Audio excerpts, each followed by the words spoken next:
Hey Tucson, this is Patrick Chamberlain with the Continental Realty Team, and here is your tip of the week. Why is it important to do a final walkthrough? So if you're planning to buy a house, you always want to do a final walkthrough before closing on that home. In fact, you want to do that walkthrough at least 4 days before closing. So during this final walkthrough, you're trying to look at two things. The first thing is you want to make sure the repairs that you asked the seller to do were actually completed. One, you want to see it in person. Two, you want to make sure that you get the receipts because you want to know that the work was actually done. You want to know who it was done by, and you want to make sure that it was paid for. The other thing that you're looking for during the final walkthrough is you want to make sure the house is in the same condition as when you agreed to purchase it. It's not uncommon for a house to get damaged when the previous owners are moving out of that home.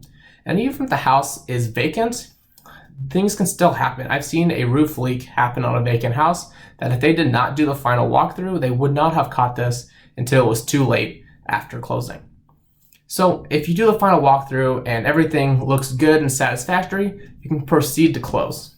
But if something is not to your liking, you will issue a written notice to the seller, letting them know what items you disapprove of, and they have 3 days to make these repairs. Because they have 3 days, that's why you want to do your final inspection, your final walkthrough 4 days before closing.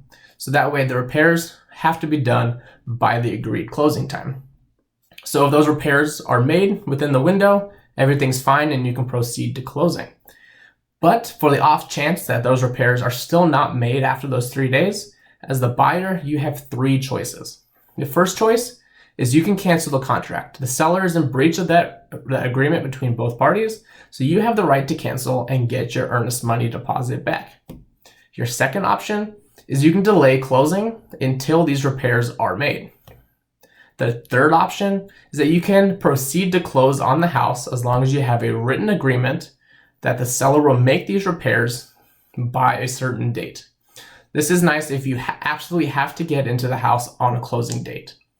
So that is why you want to do your final walkthrough. If you guys want more tips, tune in next Tuesday at 3 p.m. If you guys can't wait until next Tuesday for more tips, you can always go to TucsonRealEstateBook.com to pick up a free copy of my book, The Ultimate Guide to Tucson Real Estate. If you guys have any questions you want me to cover in next week's video, please comment below.